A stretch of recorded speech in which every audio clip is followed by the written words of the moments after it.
अपमान का बदला पता नहीं क्यों उठा लाई इस नास पीटे को। अब तो हमारी सुबह इसकी मनहूस शक्ल देखकर ही होती है। राधिका की सुबह अपनी सास के इन्हीं शब्दों से होती थी।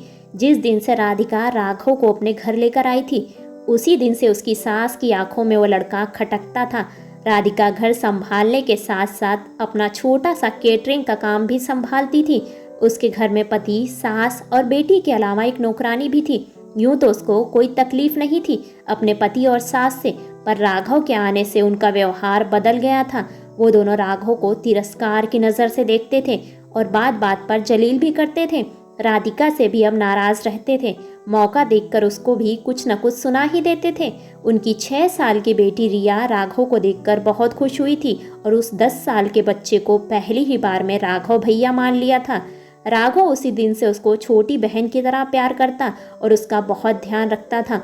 रिया और राघव साथ में पढ़ते थे, खेलते थे। कभी कोई बात हो जाए तो राघव रिया को बहुत प्यार से समझाता था, जबकि रिया अपने छोटे होने का फायदा उठाकर उससे लड़ाई भी कर लेती थी। रिया का राघव की तरफ प्यार और सम्मान देखकर दादी और पिता को बहुत बुरा लगता था। उन्होंने उसको राघव के खिलाफ भड़काना शुरू कर दिया और उस मासूम बच्ची का मन राघव के खिलाफ होने लगा। वो हर बात पर उसका अपमान करती। राधिका उसको प्यार से अकेले में समझाती तो वह थोड़ा बहुत समझ जाती थी, लेकिन माँ की व्यस्तता पर पिता और दादी की सोच भारी पड़ गई। राघव उसका ध्यान रखने की जितनी कोशिश करता, रिया के अपमान के शब्द उतने ही कड़वे होते जाते। बचपन में रक्षाबंधन पर वो राघव के लिए राखी लाती थी और मेरा प्यारा भैया कहकर राघव की कलाई पर राखी बांधकर मिठाई खिलाती थी। राघव भी उसको आइसक्रीम खिलाने ले जाता था और उसकी मनपसंद का तोहफा दिलाता। अब वही रिया अपने माँ के जोर देने पर राघव को राखी बांधती और चली जाती। राघव राधिका के बचपन की सहेली किरण का बेटा था। किरण के पति फौज में थे और दुश्मनों के हाथों देश के लिए शहीद हुए थे। किरण ने अकेले राघव को बड़ा किया। बेचारे राघव की किस्मत में शायद माँ बाप का प्यार था ही नहीं। एक दिन किरण बाजार में सब्जी लेने गई थी, तभी एक कार ने उसे टक्कर मार दी। अस्पताल में किरण ने राधिका को बुलाया और उससे वादा लिया कि वो उसके बेटे का ध्यान रखेगी। राधिका के हाथ में अपने 10 साल के राघव को छोड़कर किरण ने अंतिम सांस ली थी। जब राधिका राघव को घर लेकर आई थी, तभी उसकी सास ने कहा था, मनहूस है यह लड़का, माँ बाप दोनों को खा लिया। अब क्या इसे अपना घर बर्बाद करने के लिए लाई हो? कोई ज़रूरत नहीं है इसको यहाँ रखने की, छोड़ आओ इसको किसी अनाथ आश्रम में। राधिका के पति भी नाराज हुए थे। उसने उन लोगों से कुछ भी नहीं कहा और राघव को अपने बेटे की तरह पालने लगी। इन्हीं सब कड़वे बातों के साथ समय तेजी से आगे बढ़ा और अब राघव 23 साल का एयरफोर्स पायलट बन गया है। राधिका को वो अपमान नहीं भगवान मानता था, जिसने उसे बहुत मजबूती के साथ पाला था। 19 साल की रिया भी एक खूबसूरत लड़की थी। अब दादी और पिता के ज़रूरत से ज़्यादा लाड प्यार ने उसको ज़िद्दी और रूखे स्वभाव का बना दिया था। राधिका के प्यार, मेहनत और समझदारी की वजह से वह माँ की इज्जत तो करती थी, लेकिन राघव को लेकर उसका रवैया वही था।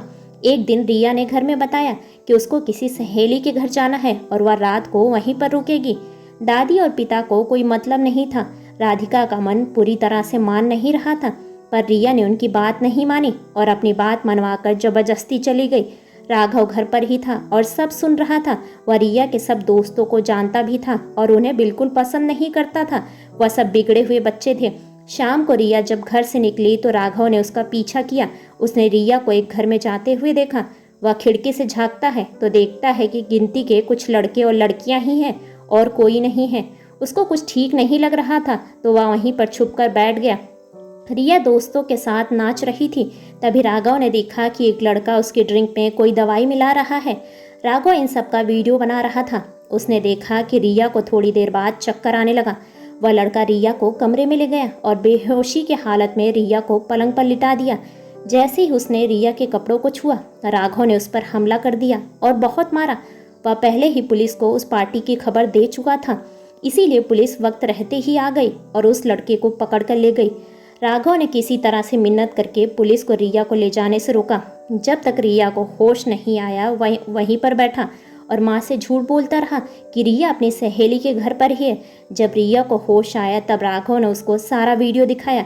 रिया कुछ कह नहीं पाई और फूट फूट कर रोने लगी। जो उसके साथ दोस्तों ने किया उसका रिया को बहुत बुरा लगा था, पर उससे ज़्यादा वह शर्मिंदा थी।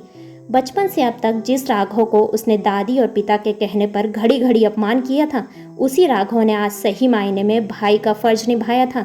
राघव ने उसको बहुत समझाया, आज जो कुछ हुआ उसे भूल जाओ, घर में किसी से कुछ कहने की ज़रूरत नहीं है, आज से अच्छे दोस्त बनाओ और अच्छी ज़िंदगी जियो।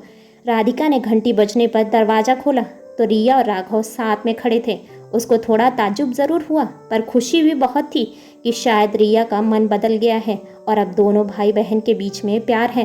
कुछ दिन बाद राखी का दिन आया तो रिया पहले की तरह बाजार से अपनी पसंद की राखी लाई और राघव की कलाई पर बांधकर मेरा भाई कहकर उसको गले लगा लिया। दादी और पिता भी अब चुप हो गए थे। रिया के अपमान का बदला राघव ने राधिका के वात्सल्य के धागे से आज मजबूत रिश्ता बनाकर पूरा किया। ऐसे ही बेहतरीन कहानियों को सुनने के लिए वीडियो को लाइक और चैनल को सब्सक्राइब करें और अपने विचार कमेंट्स बॉक्स में कमेंट्स करके हमें ज़रूर बताएं। धन्यवाद।